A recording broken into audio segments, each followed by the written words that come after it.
Please keep the horses stabled, if you will, until I return. She but a short time up here. So is that. Oh my.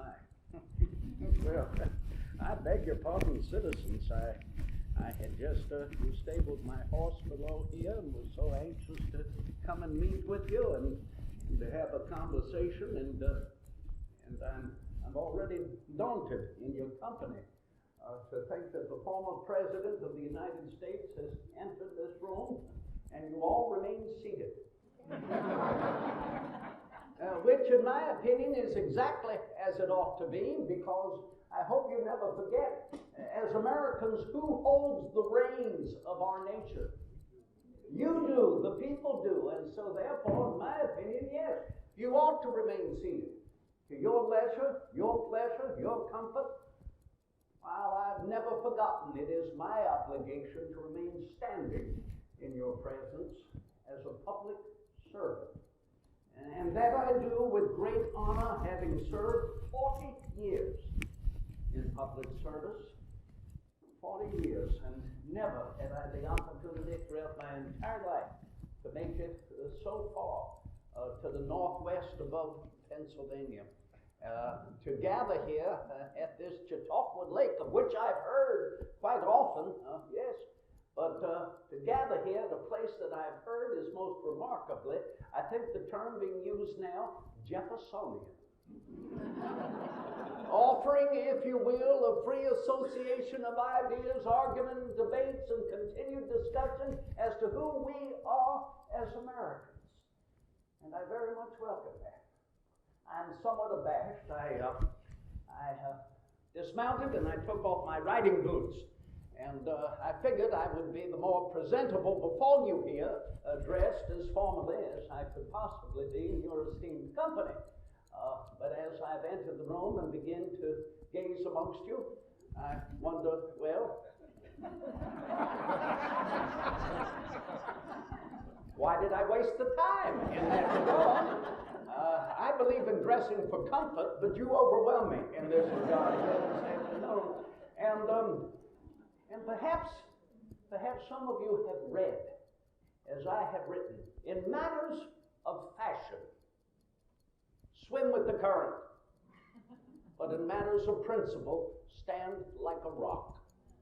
And so, yes, so this is why I'm happy to be gathered here in your company, to have a discussion, if you will, upon most importantly, the founding principles of our nation.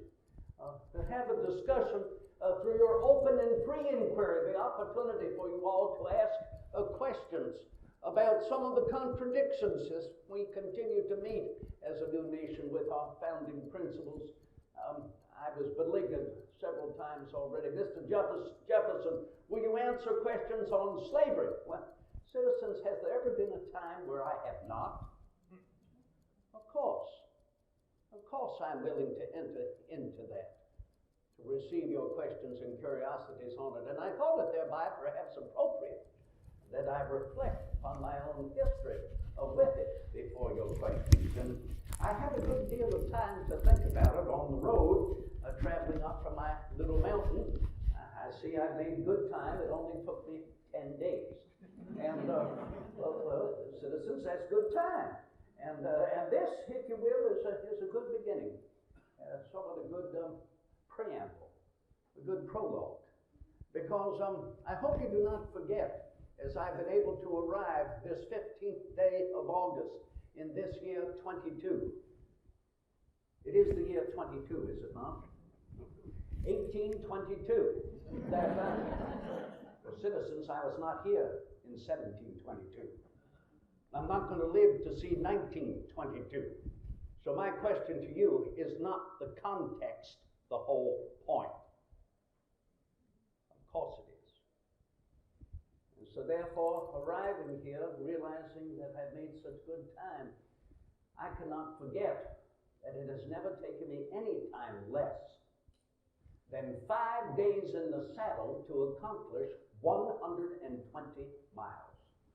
Now, the reason I refer to 5 days in the saddle is because that was the first extensive journey that I ever took from where I was born and grew up in the wilderness of Virginia, the forest primeval. I've never considered myself any the less than a savage of the mountains. And so it is as I've traveled northwest, as far as I know, this is all still the wilderness. It is all still the forest primeval. And I had the opportunity as a young boy to travel eastward 120 miles to pursue my education in the old Royal College of William and Mary in Williamsburg. Still traveling great distances on horseback. All I know is a good 35 or 40 miles a day. That is what I am able to accomplish, so as not to tire out my horse, let alone to tire out myself. And I never ride any faster in the saddle than about 5 miles an hour consistently over a long journey. If you were to try to ride 6, 7 miles an hour over a long journey, it'll soon prove upsetting to your digestion. Mind me. And consider most people upon the globe do not own a fine riding horse. Most people travel one place to the other. How so? Yes, don't coach. You don't put the coach before the horse. No. No, your own God-given method of transportation, your own 2 feet, your own foot, your own 2 feet, which will take you comfortably 3 miles an hour. So if you will, ponder the average rate of speed in the world into which I was born and still know these many years later. Between those who own a fine riding horse and travel comfortably 5 miles an hour and those who have not the luxury but they walk comfortably 3 miles an hour, citizens, I still live in a 4-mile-an-hour world. I know of no place upon the globe where you can travel any faster than a ship at sea or a horse on land. Now, I'm not going to deny the remarkable inventions that I have borne witness, and I'm referring to the foremost I have known as that steam-empowered mechanical device. Extraordinary. Anyone know when it was created in Great Britain and introduced here, anyone know in which vehicle was a steam engine placed in order to allow it a consistent propulsion against the vagaries of nature? A boat, absolutely a boat. Placed in a boat, it allowed it a consistent propulsion forward against the vagaries of currents and the winds. But it still could not travel any faster than one could achieve speed on horseback, as I have known it, with one exception, accordingly. And then within a few years after that was accomplished on the Delaware River by a Philadelphian John Fitch, a good friend of mine, again in Philadelphia, Mr. Thomas Jefferson, successful tobacconist, was able to utilize 2 rails parallel, placing a steam engine in a cart to drive along those rails consistently against the vagaries of terrain. That it would move forward, propel itself forward, regardless of the hill, regardless of a turnabout. That could still not travel any faster than one could achieve speed on horseback. And I suppose you're wondering, well, Mr. Jefferson, what are you driving at? Well, the further improvement. And that is back in '07, my good friend Robert R. Livingston, who helped collaborate on our Declaration of American Independence, collaborated with our mutual friend Robert Fulton. They improved the steam engine, placed it in a boat on the Hudson River to sail the distance between the port of New York and Albany City. Some of you know, a distance of 150 miles, and it made that distance within 36 hours. Is that not phantasmagorical? I cannot help but ponder, what's next? What lies before us? To think that someone may travel from New York to Albany and bear news within 36 hours is indeed extraordinary. And could it be that within a short time, information in New York will be received in Albany within but moments of a timepiece? I already realize and can envision that is the future. That is our future. With what rapidity man continues to travel forward rapidly every single day. But citizens, I bear a caveat with this. A caveat that should be most profoundly engaged by us. Could it be that in the future we will be traveling so rapidly into the future that as a consequence our past will travel equally as rapid behind us? That's the concern. That's the concern, because could it be in the future we may become all too easily forgetful of what happened yesterday. And it's so necessary to remember where we were yesterday, so that we might have a better understanding of where we are today, particularly with respect to our founding principles, to continue to maintain them, pass them on one generation to the next. Reminding ourselves that we're the first nation in the history of man founded upon principle, not upon monarchy, not upon nobility, not upon royalty, aristocracy, landed gentry, mercy. That's why we fought the war, is it not? That's why we shed our blood. It was not easy. Nor is the work that remains before us. So this is my prologue, if you will, to remind us of what the Romans said. Man is only one generation removed from barbarism. You know what that means? It only takes one generation to forget. And then you fall backward. And you wonder, can you make it up again for the ensuing generations? And so it is, as I was pondering how to address you upon our founding principles, and was told by Mr. Jefferson, we would like you to reflect upon the Constitution. Well, I would, but why me? Mr. Madison could reflect upon it far more successfully. He, more than anyone else, I would regard as the father of our Constitution. But they said Mr. Jefferson in the Bill of Rights. Well, there, yes. I can reflect upon that. Because as I have written, the mighty Madison, the most luminous mind I've ever known, has changed my mind on many, many things. But I have successfully changed his mind on one thing.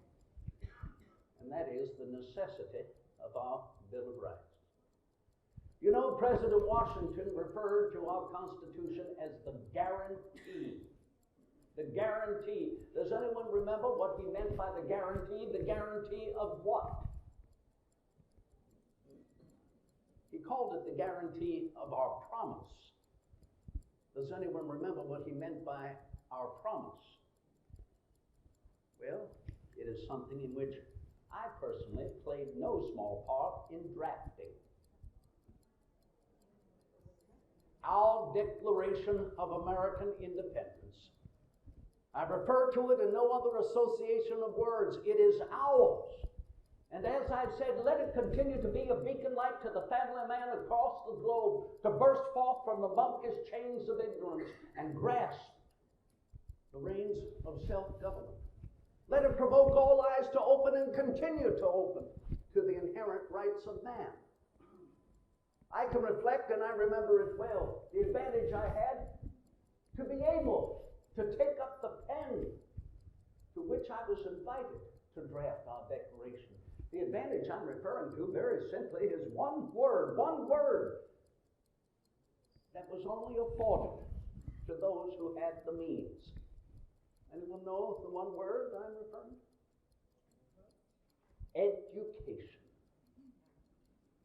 Education, citizens. I'm considered a tall man. I'm 6 feet, nearly 3 inches, 195 pounds. My father, Colonel Peter Jefferson, stood 6 feet and 5 inches. He weighed over 240 pounds. As I have written, he was a man of exceptional physical capacity. And he had an exceptionally strong mind. I say that the more so because my father never had the advantage of a formal education. And that which he was neglected, he desired for his family. Now, he married well. My mother was Jane Randolph. Perhaps some of you have heard of the Randolphs. They are very proud of their pedigree, as I have written. It goes all the way back to England, ultimately to Scotland, related to Robert the Bruce. I have written, anyone is free to ascribe merit to that if you so choose. I reflect upon it because our parents brought us up with a respect for meritocracy, not aristocracy. And they were quite the example of it. They were both born in the tidewater of families long seated there, but they were amongst the earliest 3 or 4 settlers in the wilderness, in the west of Virginia, which even now, in this time, we still recognize in Virginia as any place west of Richmond. My father was one of the first 3 or 4 settlers in what was originally Goochland County. He staked his claim at what they called Shadwell Farm in the mid-1730s. Shadwell, the little village east of London where my mother was born. And so it was at an early age. My father allowed me that precious treasure of an education to enter me into a Latin school, as he had removed the family in order to oversee the rearing of the Randolph family at Tuckahoe Plantation. My mother's cousin, William Randolph, passed away when he was only 45 years old. He left 3 children. Many gentlemen here may well understand the rule of law that was not so written in the civil authority in the wilderness. That rule of law that calls for those to come to the aid of the orphans and widows. And so my father went, and there he provided a school at Tuckahoe Plantation, which I entered. It was the rudiments of an English education, reading, writing, common arithmetic, ancient history, modern history, Latin and Greek. My teacher was a Scot, the Reverend Dr. William Douglas. He had a very strong burr in his accent, so as I have written, I began the Latin language to a great disadvantage of pronunciation. I was able to correct it when Father moved the family back to Charlottesville, and I entered into Reverend James Morris Classical Academy. There I learned French. There I pursued as well Italian, and began natural philosophy, the realms of scientific investigation. That has ever remained my most ardent pleasure. Were it left to me to decide how I should have lived my entire life, it would have been upon a small patch of ground, well watered, pursuing the cultivation thereof, that could take vent to an easy market nearby, in the bosom of my family, surrounded in my books, and pursuing the tranquil proclivities of scientific investigation. Lamentably, it is not for any one of us to decide how we truly want to live our lives, because we live in society, as Rousseau said. We have obligations to others. And so it was that while I was at Morris Academy, my dear father, but 49 years old, suddenly took ill and passed away. 1757, he left my mother a widow to preside over the rearing of 10 children. They in the wilderness. Oh, there were many in assistance, because, you know, in the wilderness, you only have one and the other. I'm speaking of the families that had already been inherited by my mother as part of her dowry when she married my father. My father's families that he had inherited from his mother and his father. Families. All there in the wilderness. I hardly had any idea of the weight of responsibility that fell upon my shoulders at that time. I'm referring to the British laws of primogeniture. Primo first, genitor family, the eldest son of the family that would inherit directly all of his father's freeholdings. When I'm referring to freeholdings, I'm referring, of course, that he had no debt. He owned outright all of the land and, yes, all of the families living thereupon. That was not only the habit and custom and law in Virginia, but the habit and custom and law throughout all of our former colonies. And not overnight either, for generations and centuries. I hardly knew what it meant. I hardly understood the elements of the entail. I was only 14 years old. As I have written, how can a young boy, 14 years old, even begin to reason for what will befall him shortly? I understood it better when I reached my majority, 21 years of age, in 1764. I had already benefited from that education, not only at Morris Academy, but monies were still left in my father's estate that I could continue my education and enter the highest curriculum in all of the former Commonwealth of Virginia, the School of Mathematics and Natural Philosophy at the Old Royal College of William and Mary. I fell under the tutelage of one Dr. William Small. I doubt any of you have heard of Dr. Small. He was a Scot. He had taken his oath of allegiance to the Church of England. Mind you, we were governed by that church at the same time we were governed by that monarchy.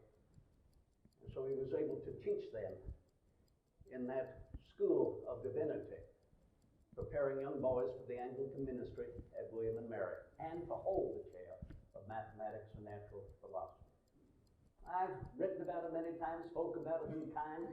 I will not wander into a further description of him, but I can tell you this of what I've written. He had gentlemanly and correct manners. We learned that if we did not in our homes, in the classroom. Learned, as the ancient Romans said, manners make the man. The simple formula of respect. Such a respect for Dr. Small, because he had such a respect for us, his students.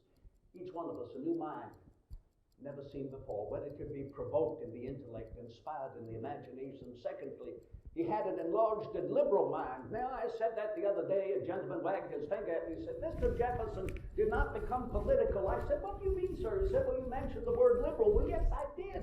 I presume you have not forgotten the definition of liberal. It comes from the Latin word libertas, meaning freedom of one's own mind.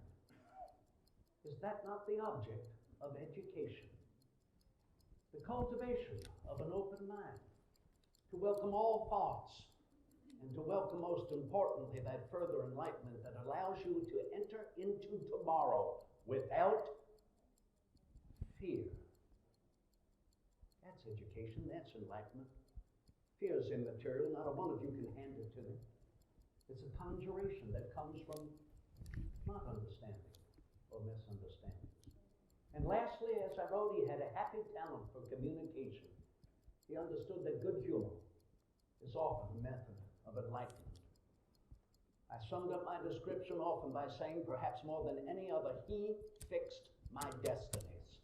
He, my teacher. He was the one I thought about when, in the spring of 1776, I was asked to take up the pen in Philadelphia and draft our Declaration of American Independence, should it be necessary. This was not a fait accompli by any means. We had to vote first on the resolution of independence, for independency, sent up by Virginia.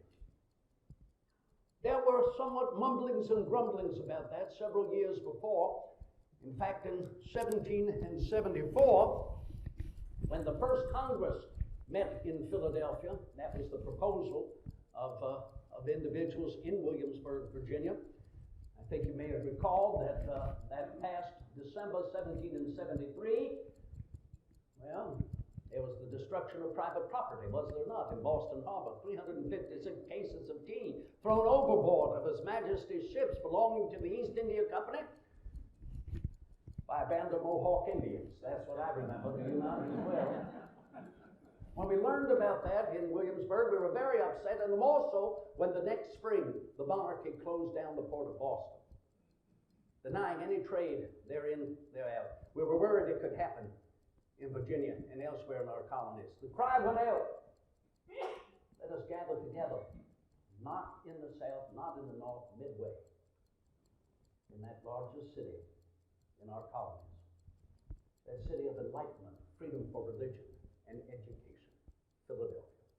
I wanted to go. I was rife with interest to go. And so it was, my cousin, Mr. Peyton Randolph, my mother's first cousin, Speaker of the House of Burgesses in Williamsburg, asked me to accompany him, and most particularly, he said, cousin, will you draft a summary view of the rights of British America, that we might have it right there as the product of Virginia, to show we have not forgotten that we were offered all of the rights of Englishmen, that we were proudly told we are entirely Englishmen, that we were proudly told the first and foremost of those rights was what? Remember? As Englishmen? The right to petition our government for redress of grievances. Do you remember that we would petition till the cows had come home and it never went anywhere? Recall why? We were not represented in Parliament. We had no representation. Many of those petitions were shoved under the tables. And so it was that I took up the pen and I drafted a summary view of the rights of British America to bring up to Philadelphia with me, to have it printed in that city and distributed. I did not put my name on it. I was rather cautious. I was hardly dry behind the ears. I was only 31 years old. It says here simply printed by Clementina Rhine in Williamsburg and written by a native and member of the Virginia House of Burgesses. I fell ill and could not go to Philadelphia. So I gave 2 copies of it to be brought to Philadelphia, one to Mr. Peyton Randolph, who was elected the first president of that Continental Congress. The other I gave to Patrick Henry. Mr. Randolph had his copy printed up in Philadelphia and distributed amongst the delegates of the First Continental Congress. What Henry ever did with his copy, I'll never know. But as I've written, I doubt Henry ever read anything through to begin with. So the point of the matter is, what startled so many in that Continental Congress is what I had written at the bottom of page 16, continuing to the top of page 17. For the most trifling reasons, and sometimes for no conceivable reason at all, His Majesty has rejected laws of the most salutary tendency. The abolition of domestic slavery is the general desire in those colonies in which it first began. But previous to the freeing of our enslaved, it is necessary that we cease any further importations. And yet our repeated petitions, our repeated prohibitions, our repeated duties, which might amount to a prohibition, had received His Majesty's negative. It startled many when it was read in that Continental Congress, the first one, attended by George Washington, Mr. John Adams, let alone Patrick Henry. Many asked, who is this member of the Virginia House of Burgesses? To which my cousin Randolph replied, it is Thomas Jefferson, representing Albemarle County, to which he said, then he replied, please inform Mr. Jefferson he's become well known as an author, even in his absence. It reminds me, citizens, before that 1776, as I have written in many others, throughout all our former colonies, one thing was certain. We were distant and disparate, arguing, bickering, one with the other. Remember that differences of opinion, religious opinion in one versus a vast difference in the other? The number of freeholders living in one versus the greater number of tenants living upon the freeholdings in the other. And there was slavery in every single one of them, and that is exactly how England wanted to keep it. Why?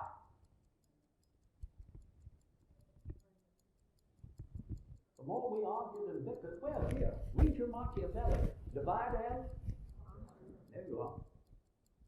Where was the money going? 3,000 miles away. Follow the money. Well, you know this. It's common sense. As I have written in many others, there was nothing that we could have done in our former colonies before the American Revolution to end either the importation of enslaved individuals or to end the practice, the custom, and the law, which had been with us again for many generations, if not centuries. I had the opportunity then, as you well know, in 2 years, to make my way up to Philadelphia, 1776. And it was when we were there gathered, the first week in June, that something was introduced and read that I had missed by leaving Virginia too early. It was something that was written and voted on in Williamsburg, Virginia, May the 15th, 1776. Anyone know what I'm referring to? I just referred to it a few moments ago. It was the Resolution for Independency, accepted that day in Williamsburg, and thereby providing Virginia to be the first of all of the colonies to secede from the crown. Well, no, I was going to fib, and I beg pardon. Virginia never so proud to suggest Virginia was the first of all of the colonies to propose seceding it, and succeeded. It did not. Anyone remember which colony seceded? About a month before, nearly a month before. Rhode Island. Rhode Island seceded, but she seceded solely on behalf of herself. The Resolution for Independency, voted on in Williamsburg, Virginia, carried up to Philadelphia, 300 miles away, was a resolution on behalf of all of the colonies. Virginia, considering herself the largest, the most populated, the wealthiest, was leading the way. When we heard the resolution of Virginia read in that Continental Congress, the 7th of June, 1776, it created an immediate consternation, an argument, a debate, particularly with Rhode Island. Should we follow Virginia, the largest, the wealthiest, the most populated? President Hancock then had to create the entire Continental Congress as a committee of the whole in proper parliamentary procedure by rule of law to study, inspect this resolution for independency. What will it mean to each of our colonies' independence? You can go back to your colonies, be back by the end of June. We're going to have to commence voting upon it. And then he appointed another committee of 5 men to do what? to write a Declaration of American Independence should it be necessary. This was not a fait accompli. We had to vote on independence at first. Anyone remember who was on that committee? 5 men. Pardon me? Roger Sherman from Connecticut. Robert R. Livingston from New York. Dr. Franklin from Pennsylvania. John Adams from Massachusetts. Yes, last as always. I was the only one on the committee south of the line drawn by Messrs. Mason and Dixon. We gathered together on the 11th of June to decide who should take up the pen, and all of us looked to whom? No, not me. I was only 33 then. Franklin, he was our mentor. Do you know he was 70 years of age that spring of 1776? He had been 17 years in England collectively pleading our cause. Towards the end, Mr. Wilkes, Mr. Barr, Edwin Burke as well. No, he had not even been to France yet or returned to be seated in our Constitutional Convention. I remember Dr. Franklin being honored. Yes, gentlemen, thank you. However, as I grow older, I care not to have anything else I write be scrutinized by a committee. I remember it distinctly. And he looked at me at the same time Mr. Adams did. It was John Adams who said, I think Jefferson writes as well as anyone else. And besides, the most important thing, a Virginian must be at the head of this business. Anyone remember why? Where did the business begin? In Virginia. I suggested Mr. Adams ought to write it. I turned it right back to him. He said, oh no, Mr. Jefferson, you know I'm generally considered arrogant, disliked, and obnoxious. They will never accept it. No, sir, you, sir, have a fluidity of pen that is infectious. And so it was the next day, the 12th of June, that I took up the pen. It took me 3 days to write the first draft of our declaration on 4 sheets of paper. Anyone know why it took me so long? I'm guilty of something each and every one of you are guilty of here. What? Dyslexic, what's that? No, I make mistakes. Is it easy to erase ink? No, so I would go over my mistake, cross it out, write the correction above or beneath. At the end of the day, I could hardly read my own jottings, and so I'd transcribe it that evening clearly, and the next morning I'd make more mistakes. It was done, and it was done from my hands at that point. It was out of my hands in proper parliamentary procedure as it was handed to the other 4 members on the committee. They had not another voice. And so there were alterations made to it, particularly by Adams. He was incessant. And Dr. Franklin, of course, the most perfect of wordsmiths, he's a newspaper man. He well understood how to use just but a few words if I've gone on for too many sentences. In fact, the first sentence of the second paragraph, we hold these truths to be sacred and undeniable, that all men are born free and independent. Too many words, Mr. Jefferson. Narrowed down to only a few, make it the more provocative. And so they did, the committee. We hold these truths to be all men are done.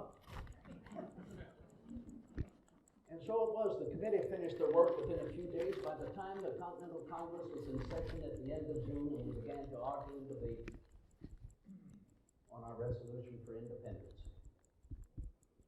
The arguments and debates succeeded with one abstention to what Mr. Adams refers to as the true birthday of our nation. Anyone know which date I'm talking about? July the 2nd. July the 2nd is the day we voted for independence. And Mr. Adams has said, never let us forget it. Let us remind ourselves every year with celebrations, masked bands, bonfires, parades, illumination. Anyone remember the one colony that abstained? It was not unanimous. New York. New York, that always considered herself to be the largest, wealthiest, and the most populated of all of the colonies, perhaps up north. And so it was. Our work was done, and yet Lewis Morris said, so he will ride back to New York, the port thereof. He will return and hope to vote yea. He did. Within 2 weeks, he returned to Philadelphia and voted in favor of independence. But further work was yet to be done, our declaration. And So it was, as we began to argue and debate our declaration on the 3rd of July, Mr. Edward Rutledge of South Carolina stood up and said, South Carolina moves that the ultimate resolution on our Declaration of American Independence must be unanimous. And he was seconded by Dr. Lyman Hall of Georgia. Yeah, like we were on the way. The morning of the 4th began as well with the idea this will be successful within but a few hours until Mr. Rutledge stood up again and said, South Carolina moves, so long as one particular clause in our declaration remains, we will not vote to make it unanimous. Anyone know the clause he objected to? He was seconded by Dr. Lyman Hall of Georgia. The clause I had distinctly written, the king is indeed a tyrant for ignoring our petitions, they end the importation of slaves, for capturing a poor people, bringing them halfway about the globe, subjecting them to indentured servitude for life, for waging cruel war against a people who never did him any harm. I got up and walked out. I know exactly what he was doing. It's simply referred to as politics as usual. Many people have asked me, Mr. Jefferson, why did you not stand? Stand your ground, argue if you believe this is just and correct in your heart, your conscience. Anyone know the reason why? I've already referred to it. Proper parliamentary procedure and the rule of law. My work was over when I handed that first draft to the other 4 members of the committee. The committee's work was over when we handed that draft to the larger delegate body. When I returned back to the Congress late that afternoon, yes, that one clause was expunged. In order to, lest we forget, maintain what? Our union. Political unanimity. So very, very important. The Declaration is written in 3 parts. The first part pronounces boldly the inalienable rights of man. Those are the first 2 paragraphs. There's nothing new or original there. In fact, as I've written, I've never come up with one new or original thought. I am no genius. Everything in the Declaration you will find in the elementary books of public right, the works of Aristotle, Cicero, Algernon, Sidney, John Locke, Adam Smith, Thomas Paine. Those authors, their works, each and every one of you have read and reread frequently. No, you have not. I know you have not. When you remember, well, I'm not denying 1 or 2 exceptions, but I'm saying everyone there. But because I remind you, in 1776, many people could not even read. When I was invited to take up the pen, I realized I have to write something that can be publicly read. I have to write something that communicates clearly, as I am making an effort to do now, these simple facts and truths of man's eternal struggle for freedom, mankind. I realized I have to write something that could be publicly read and comprehended in the great diversity of our population and the myriad of tongues that had come from across the globe seeking a safe asylum in our former colonies. I had to shed the lofty sophisms of these ancient authors, explain it in clear and simple terms as an expression of the American mind. Those first 2 paragraphs, in their essence, are the Justinian Code of Law, the first civil body of law written for Western man in the 6th century by Roman Emperor Justinian I. The foundation of that law, everyone is born free, everyone. Everyone comes into this world with a right to their own person to move wherever they choose to better their condition imagined. That nearly disappeared through the ages of the darkest ignorance. Had it not been for many a monk, many a scribe in their dark cells through the flick of the candlelight that transcribed that wisdom of the ancient world, that the future might not forget. The past has lived it all before us. And thank heaven it was there for what I refer to as the most precious invention of the modern world, the printing press. The printing press, with the dissemination of the information to the greatest extent, provoking people to want to read. And what happens when people begin to read for themselves? They begin to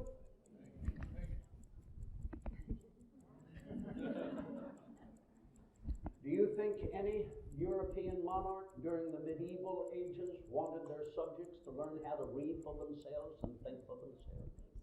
Do you think any medieval ecclesiastic during those darkest ages wanted their congregations to learn how to read for themselves and think for themselves? The printing press, the dawn of the enlightenment of the mind of man, and we so blessed. as the first nation in the history, man, founded upon the principles of that enlightenment. The second part of our declaration, however, reminds us that we are all born free in nature. We are born into the laws of man. There it is. There's the contradiction. Always has been, always will be. But there's never been a better opportunity to rectify that with the founding of our remarkable nation. Do not neglect reading the second part, because it is a litany of all of our grievances for which we never received redress, without any representation in Parliament. Some of them were for 20 years.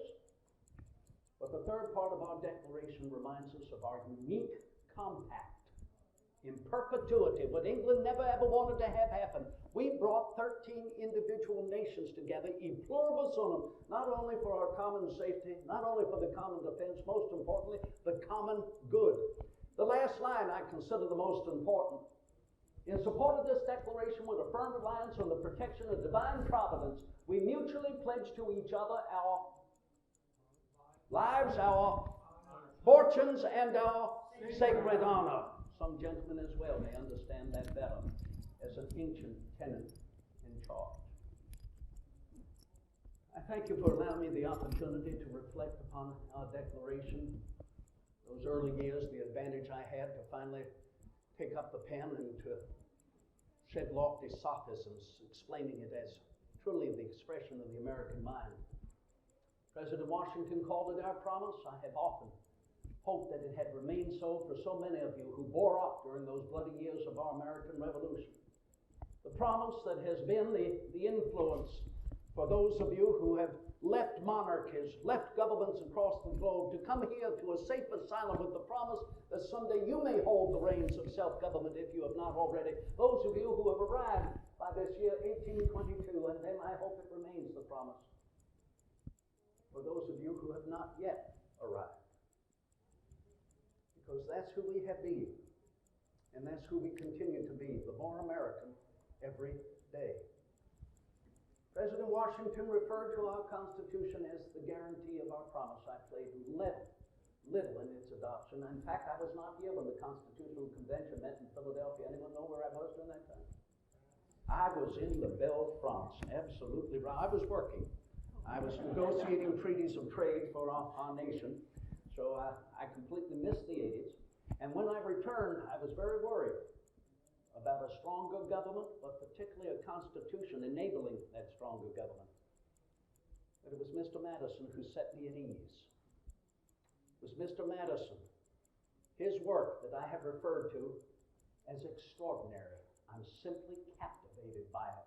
I thought the Articles of Confederation were a venerable fabric, but no, the Constitution is the shortest document of its kind in human history, creating government to check its own power, and of the three branches, which branch is the most influential?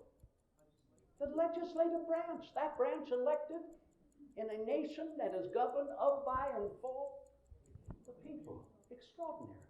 And that grows as we grow as a people.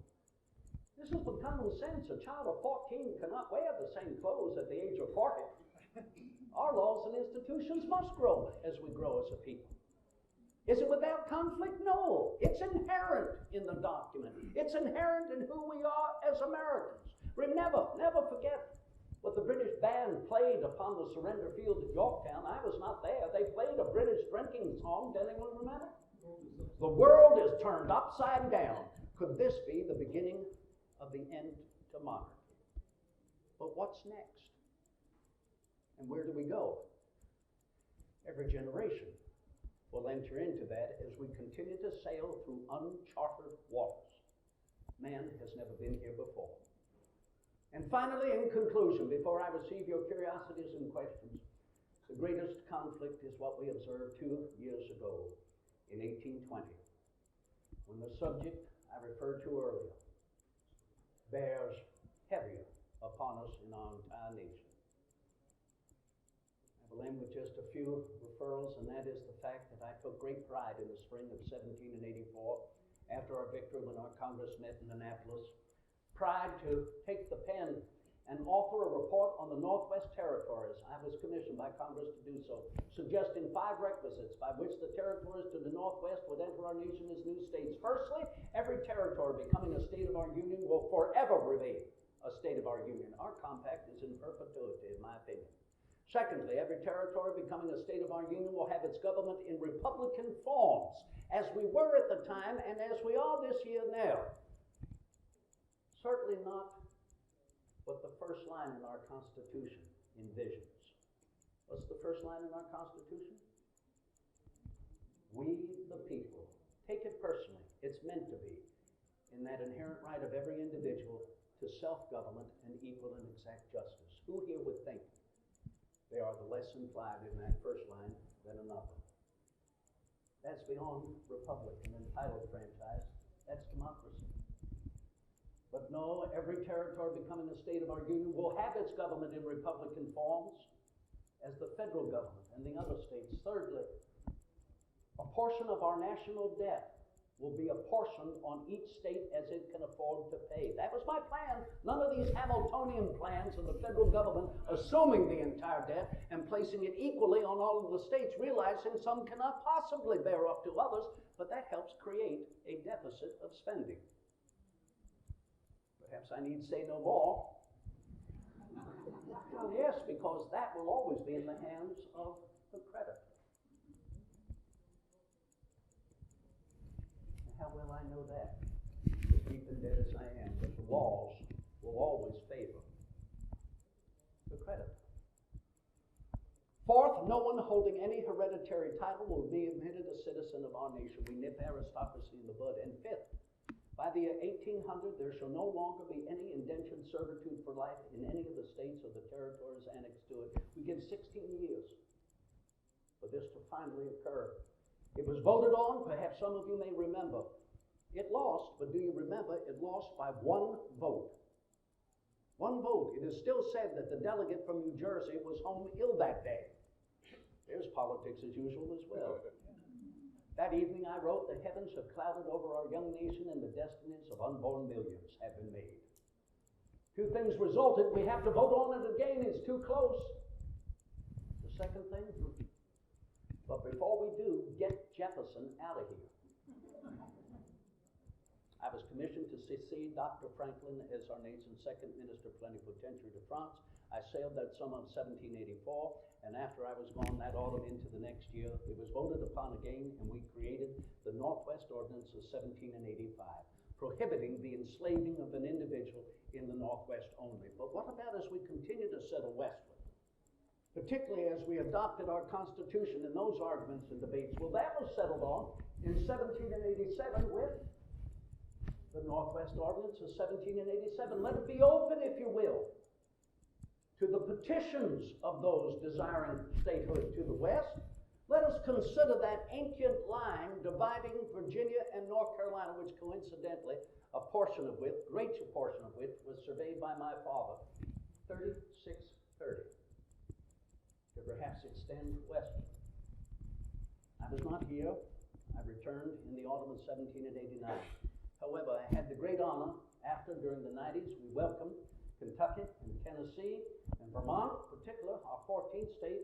Fortunate when I was president, my first term, 1803, March of that year, to welcome our 17th state, a free state from the Northwest. Anyone remember?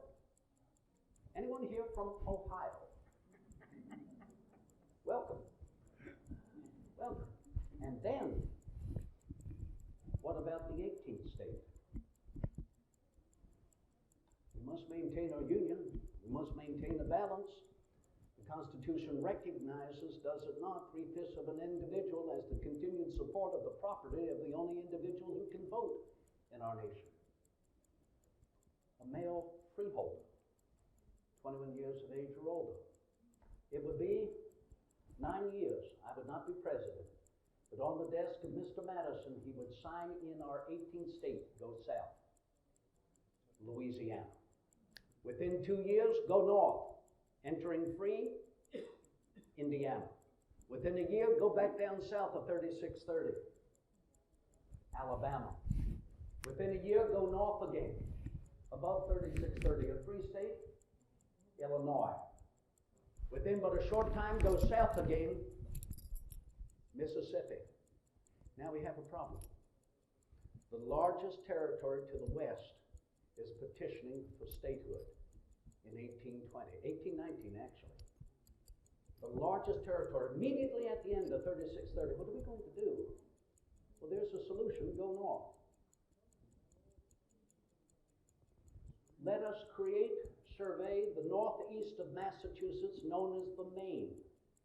Sparsely settled, but to be settled, a free state.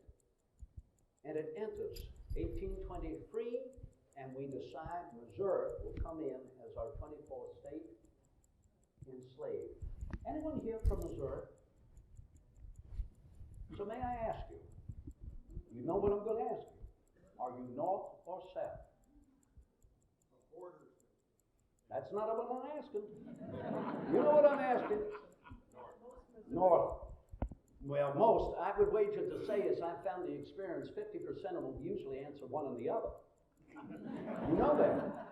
You know that. And what is further known is the fact that because of that great number of petitioning, the population that would ensue, it would take longer than 1820 to admit it. So it did not end until 1821. However, the male freeholder in Missouri voted in the presidential election 1820.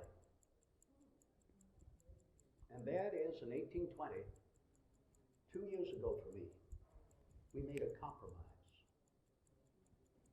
As I have written, I believe we may be compromising our founding principles in fear that all may not see that speck on our horizon out west, which may someday fall upon us here in the east as a great tornado. I simply thank my Creator. I will not have to live and bear witness to this, because He knows all too well I will spend the rest of my days weeping over the neglect of the grandsons who have forgotten entirely the principles over which their grandfathers shed their blood in the American Revolution. But one generation. I thank you, citizens, for allowing me to express my opinions here, my commentary before you on our declaration, our promise. Would that it could be law. It is not. If it were, perhaps much of what I've been speaking about might be on the way to rectifying by now. It remains our promise. A beacon light, I hope, for the family of man, let alone ourselves, for generations yet to come. I've written this all down. It's a comfort to me, because should anyone disagree and say, Mr. Jefferson, you're wrong, I'll simply reply, well, no, I'm not. That's what I wrote. So for the rest of the time, it's yours. Whatever question, I hope it's not been too long, Mr. Anthony, and belated whatever time is left. So it's your time. Come on.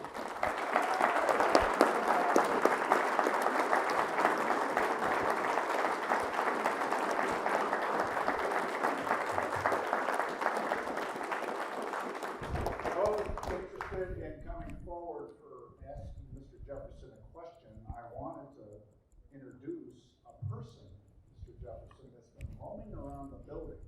And I ran into him in the hallway. He claims he's from Williamsburg, a name that you might know, Mr. Barker. Oh, mercy. Oh, my Could you heavens. tell us something about him? Oh, Mr. Bogus, good Lord of mercy. Here in an Elysium in this garden of the gods to bring up that scallywag, that ne'er-do-well who may be accompanying me, makes a livelihood out of interpreting me. Well, you caught me. You caught me. That's all there is to it. I've been caught here on the spot, and are you going to subject me then, rather than Mr. Jefferson, to questions? Well, I think in light of your phenomenal presentation, anyone that wants to come forward and ask Mr. Jefferson a question, do not be inhibited to believe that you're required to be pre-1822.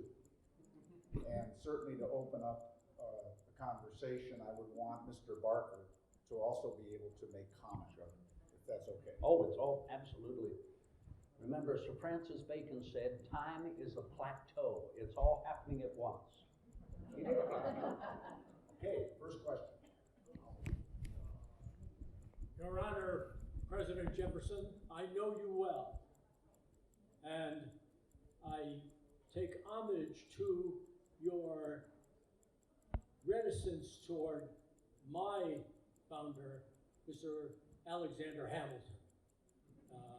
He was in favor of a mercantile and a union, and you wanted an agrarian union. And for us to only purchase manufactured goods from abroad with the benefits of our agricultural bounty. Now, do you still feel that that would have been the right way to have proceeded? If you would allow me, Mr. Jefferson, to answer, I invite you to Monticello to come visit me on Little Mountain, 900 feet above sea level. If you start out today, I'll be able to meet you in 2 weeks by the time you arrive. But when you enter, as anyone will, when you enter the house, the entrance hall, if you have not already realized this, you will see an overly large bust of myself on the right. I'm not very proud of it, but if you look directly to the left, you will see a very finely cut bust of General Alexander Hamilton. Oh yes, and when people come in and are rather startled when they see that, if I'm present, I will reply, yes, there the two of us will gaze across at one and the other in opposition throughout death as we have been in life. And the reason for that is what we can do in our nation. And General Hamilton understood it, and I certainly understood it. We never forgot we were Englishmen without any representation in Parliament.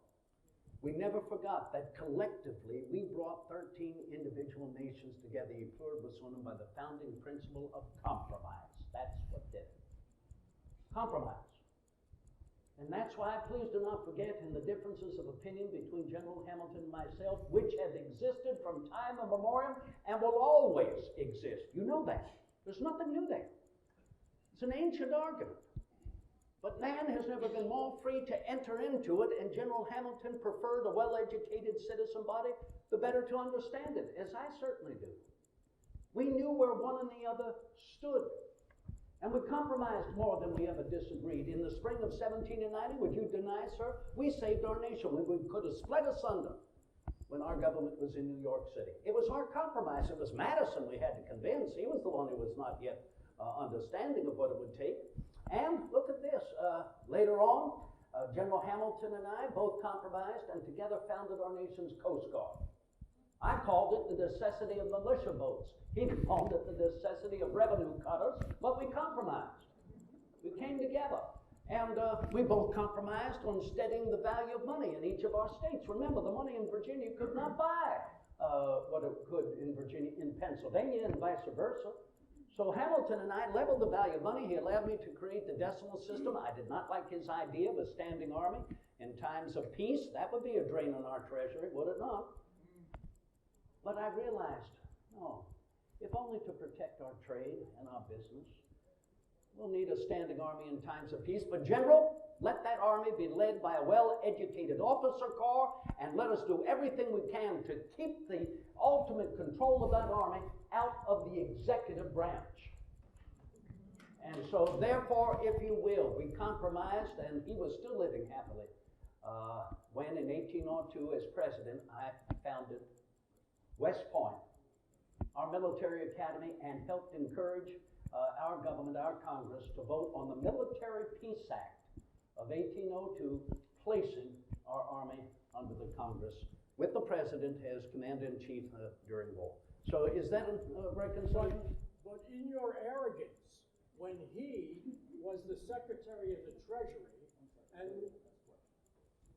may I just finish? Sure. So when he was the Secretary of the Treasury and wanted to establish a mint that should be under the Secretary of Treasury, you insisted it become under the Secretary of State. And today, the mint and the manufacturing of our money continues to be under the Secretary of State, where it rightfully belongs in the Treasury. Please respond.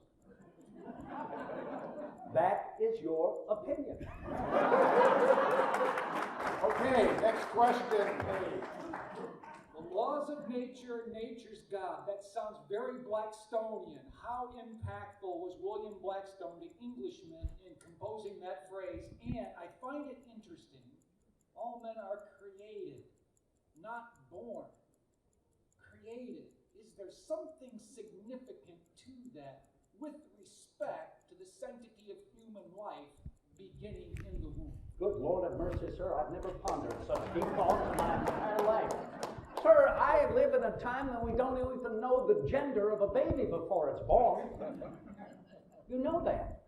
And of course, if you're referring to Blackstone, then let us not ignore Coke, or let us not ignore any of the other great jurists. I'm trying to, it's Edwin Coke and, oh mercy, the one who I've read more than any others with Mr. Witt in Williamsburg. But the point of the matter is, all conclusively, all together, they have been an influence in the drafting of our Declaration. The God of the universe, he who governs all, some gentlemen may understand him as the great architect of this universe, is the element of what some may refer to as deism. And I've heard that bandied about and twistified and everything. Deism is no disparaging of our Creator, not by any means. It is the belief in God. It is the essence of all world religions that believe in God. And again, I'm referring to those who come to the aid of the widows and the orphans. It's right there in the center of the law. The Quakers, in my opinion, who have been great influences in my life since I first went to Philadelphia at 23 to be inoculated against the smallpox, provide, in my estimation, a great definition of deism.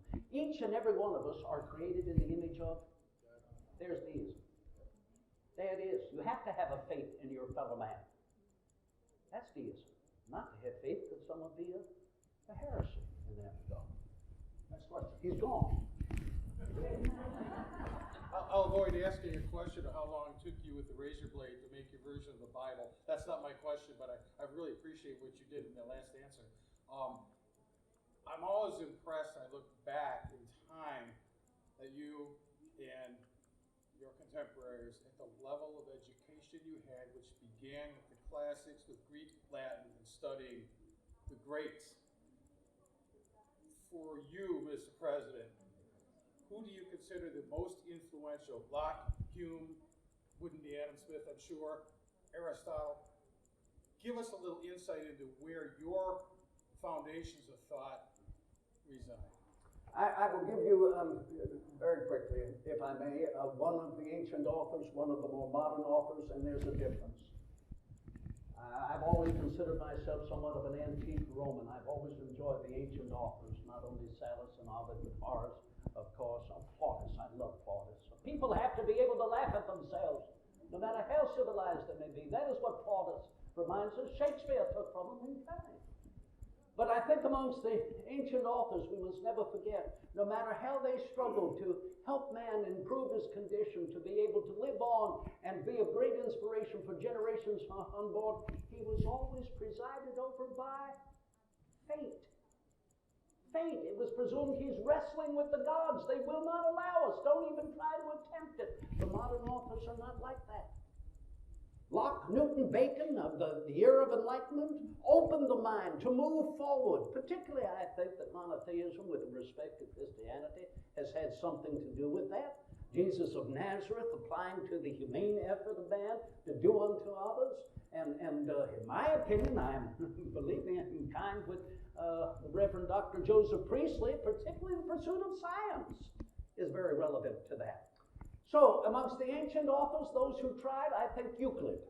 Euclid, the most important from the past, because he opens that door for the future. Many think of him as the father of geometry. Yes, his work is Geometria, but please do not forget he is certainly a great philosopher and helps us understand within the first few pages of the Geometria. You cannot design or calculate anything, go anywhere, without first establishing what?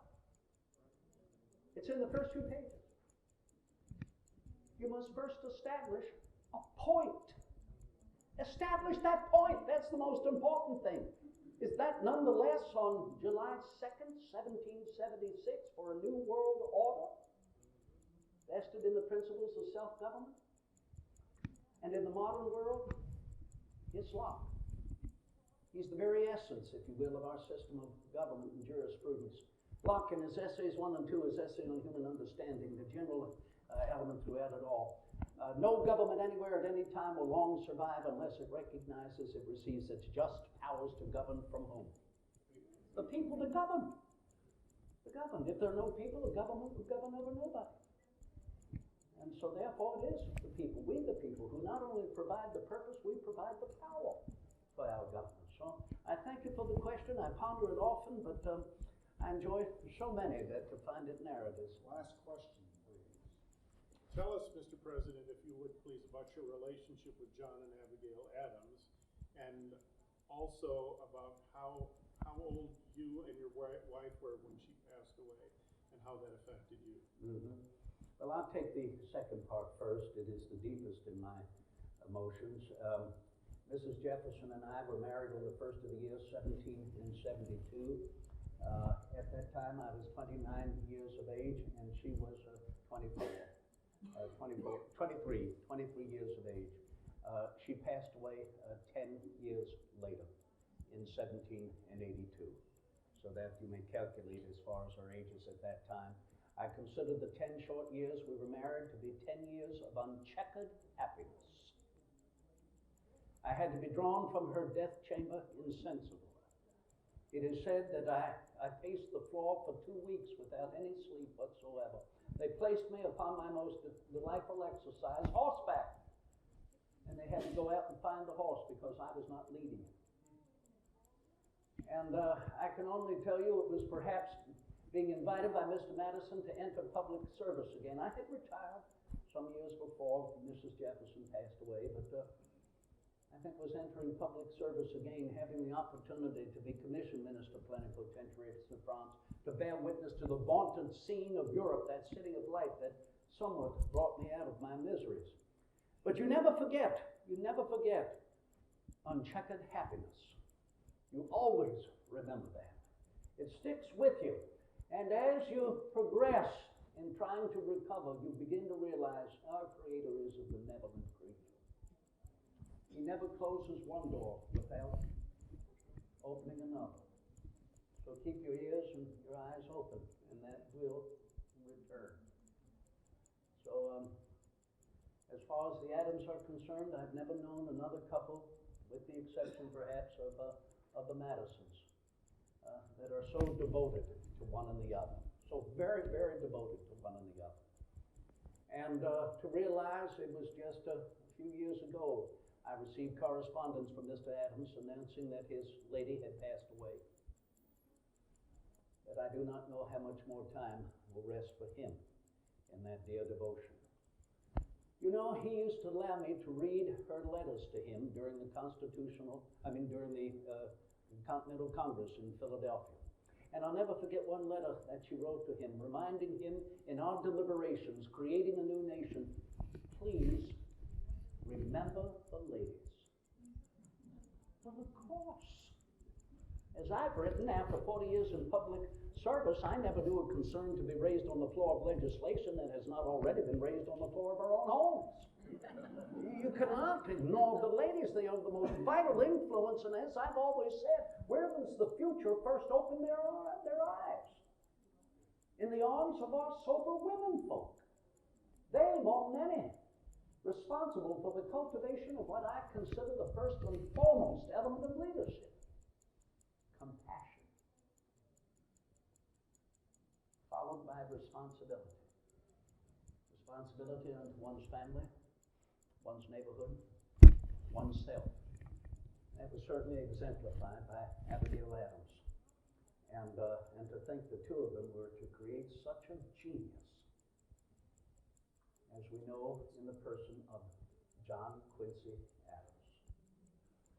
I'm going to end, thank you, with your question as myself, Bill Barker, to thank you all for the opportunity to express this history and to tell the story. That is what we do in costuming as historical interpreters. Our effort is try to suspend that disbelief, try to echo what they wrote, provide a recognition of their time, the context in which they lived, the understanding, as Jefferson wrote, everyone lives in their own time. No matter how far you go into the past, into the future, they are vastly different worlds. And yet what unites us all is the recognition, as Jefferson wrote, the earth belongs to the living generation. And this is so very important, and it's historical interpretation that helps us realize this, is that we're talking with the past, or touching the past in that regard. Telling the story, and I had the great opportunity to begin this in Philadelphia at Independence Hall, but I know of no other place that helps to succeed in this wonderful art of history and theater than Colonial Williamsburg. Colonial Williamsburg has been doing this on the cutting edge for years and years, and I spent 27 remarkable years there. I could not be doing what I'm doing on that little mountaintop, which, believe me, is potent every moment. As people come visit from all over the world, it's a UNESCO site, World Heritage Site. I couldn't do it without what I was able to do in Colonial Williamsburg. So I hope that you will continue to visit as much as you can the homes of our founding fathers, every one of them, just as useful and necessary. I hope you continue to visit Colonial Williamsburg, which takes from so many different periods in helping us understand what created our founding fathers. And I hope you will realize that as we meet here today, the Massachusetts Historical Society is transcribing the diary of John Quincy Adams. He kept the longest diary in human history, beyond Samuel Pepys, beyond John Eagle. One of his first entries is remembering when he was 7 years old, he was woken in the night, we thought it was a thunderstorm. Abigail came in, his mother came in and said, "What is this?" Took him out, they climbed up Penn's Hill near the Braintree houses, and there they looked across Boston Harbor as they witnessed the Battle of Bunker Hill. June 17, 1775. Do you know his closing entries, I think, are a day or two before he's giving a speech on the floor of the House of Representatives, where he was elected a representative after the one term he served as president. February 1848. 1848, he's opposing the Mexican War. And he has a stroke. They take him out into the hall, and he survives 3 days. But anyone know who was either seated right next to him? I don't want to be so precise, but I know he was seated certainly within 8 feet of him. Anyone know? A young congressman from Illinois. Abraham Lincoln was seated next to John Quincy Adams. Now, you know Abraham Lincoln. Ask him, what was it like? Tell me about Jefferson. Tell me about your father. Tell me about all of this. And Abraham Lincoln resided in the obsequies in Washington City as a pallbearer for John Quincy Adams. So I leave you in that tested time, and I know this is recorded, so I'm glad that this can be accounted for. I leave you with a letter that Abraham Lincoln wrote to a gentleman named Henry L. Pierce. Henry L. Pierce, 1859. Anyone know of it? Have heard of it? Abraham Lincoln to Henry L. Pierce. They're inviting Lincoln to speak at a gathering. So 1859, this is before the presidential year to ensue. And Lincoln, in his apology that he cannot be there, says, "Please say in my stead how he feels about our nation's history at that time, where we've been, where the politics have gone, how the party platforms have changed." And I'll simply say this in his explanation, it's remarkable, to the point, hits the nail on the head, enlightenment and explanation. The last paragraph begins, "All honor to Jefferson." I'll just leave it right there, and the man that's going to preside over our Civil War and what he hopes we can achieve and is so necessary to keep us together. When Adams' diary is published, you're going to read what John Quincy Adams is entering into his diary, March 20th, 1820, when the news of the Missouri Compromise is received up north, is exactly what Jefferson is writing 600 miles away in that letter that I quoted from earlier. So here you are, north and south, and these individuals who did not forget remembered where they were and were passing it on as the opportunity to continue to be read by all of us and those who follow. So thank you all. Thank you for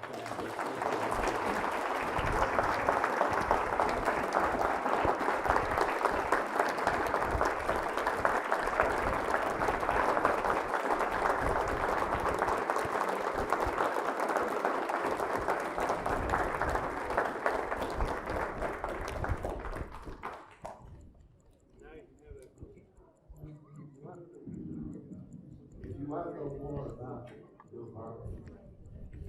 There was a book called Becoming Thomas Jefferson. Available at the Morning News Learning